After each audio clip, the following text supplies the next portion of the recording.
Halo Sobat Saferian, perkenalkan nama saya Mary Kalista Amma, saya dari kelas 12E. Pada kesempatan kali ini, saya akan menjelaskan materi berkaitan dengan kasus pelanggaran hak dan pengingkaran kewajiban. Nah teman-teman, tujuan pembelajarannya di sini adalah kasus pelanggaran hak dan pengingkaran kewajiban, upaya warga negara dalam mencegahnya. Lalu teman-teman, tujuan pembuatan video ini adalah untuk memenuhi ujian praktek pendidikan Pancasila. Oke, baik teman-teman, seperti yang sudah saya jelaskan di awal tadi, bahwa saya akan menganalisis kasus tentang pelanggaran hak dan pengingkaran kewajiban. Tapi sebelumnya saya akan menjelaskan apa itu pelanggaran hak dan pengingkaran kewajiban. Pelanggaran hak adalah tindakan baik disengaja maupun kelalaian oleh seseorang, kelompok, atau aparat negara yang mengurangi, menghalangi, membatasi, atau mencabut hak asasi manusia dan hak warga negara yang dijamin oleh undang-undang. Hal ini mengakibatkan individu atau kelompok tidak dapat menikmati haknya secara penuh. Lalu, apa itu pengingkaran kewajiban? Pengingkaran kewajiban adalah tindakan kelalaian, pengabaian, atau penolakan oleh individu maupun kelompok untuk melaksanakan tanggung jawab yang diatur oleh peraturan perundang-undangan, norma sosial, atau hukum yang berlaku. Sikap ini umumnya muncul akibat egoisme, rendahnya kesadaran bernegara, atau ketidakpedulian terhadap kepentingan bersama.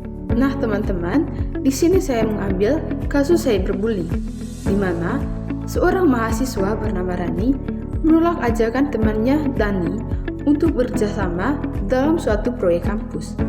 Nah, karena merasa tersinggung, Dani kemudian menyebarkan fitnah melalui media sosial dengan menuduh bahwa Rani melakukan kecurangan akademik. Selain itu, Dani juga mengunggah foto pribadi Rani yang telah diedit sehingga terlihat memalukan.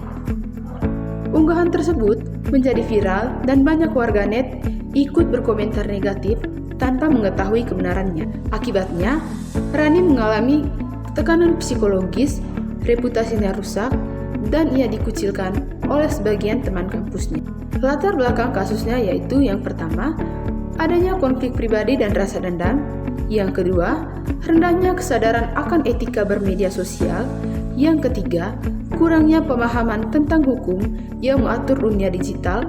Yang keempat, pengaruh budaya media sosial yang sering menjadikan sensasi sebagai hiburan.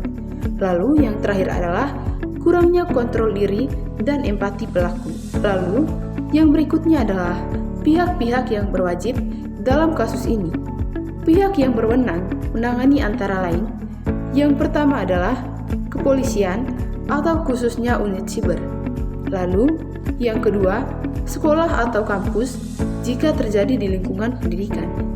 Lalu, yang ketiga adalah Kementerian Komunikasi dan Informatika Republik Indonesia atau Kominfo. Lalu, yang keempat adalah pengadilan yang memproses perkara hukum. Lalu yang kelima, Lembaga Perlindungan Korban. Penanganan hukum dapat mengacu pada Undang-Undang Informatika dan Transaksi Elektronik yang mengatur pencemaran nama baik dan penyebaran konten merugikan di media elektronik. Lalu yang berikutnya adalah bentuk pelanggaran hak dan pengingkaran kewajiban. Di sini, pelanggarannya hak itu adalah hak atas privasi, hak atas rasa aman, hak atas martabat dan nama baik, yang terakhir adalah hak atas perlindungan hukum. Lalu, pengingkaran kewajibannya adalah tidak menghormati hak asasi orang lain, tidak menjaga etika dalam menggunakan teknologi, tidak menaati peraturan perundang-undangan. Yang berikutnya adalah menganalisis kasus. Hak dan kewajiban warga negara yang dilanggar. Hak yang dilanggar adalah yang pertama, hak untuk memperoleh perlindungan hukum, yang kedua, hak atas kehormatan dan martabat, dan yang ketiga adalah hak untuk merasa aman dalam kehidupan sosial. Yang berikutnya adalah kewajiban yang diingkari. Yang pertama, kewajiban menghormati hak orang lain, yang kedua, kewajiban menaati hukum yang berlaku, dan yang terakhir adalah kewajiban menjaga ketertiban dan etika sosial. Lalu yang berikutnya adalah faktor penyebab terjadinya kasus. Faktor pribadi atau emosi, dendam, atau iri hati. Yang pertama adalah kurangnya literasi digital, minimnya pendidikan karakter, pengaruh lingkungan dan pergaulan, kemudahan akses teknologi tanpa pengawasan. Lalu, yang berikutnya adalah dampak yang ditimbulkan. Yang pertama adalah dampak yang ditimbulkan bagi individu. Yang pertama, trauma psikologis, rasa malu dan rendah diri, gangguan kesehatan mental, dan rusaknya reputasi. Lalu, yang kedua adalah dampak bagi masyarakat. Menurunnya rasa saling percaya, lingkungan sosial menjadi tidak aman, budaya saling menghina dan menyebar kebencian. Lalu, yang ketiga adalah dampak bagi negara. Yang pertama, meningkatnya kasus hukum di bidang siber, terganggunya ketertiban umum, citra negatif dalam penggunaan teknologi digital. Yang berikutnya adalah solusi yang dapat dilakukan oleh warga negara. Yang pertama, tidak ikut menyebarkan atau mengomentari konten negatif.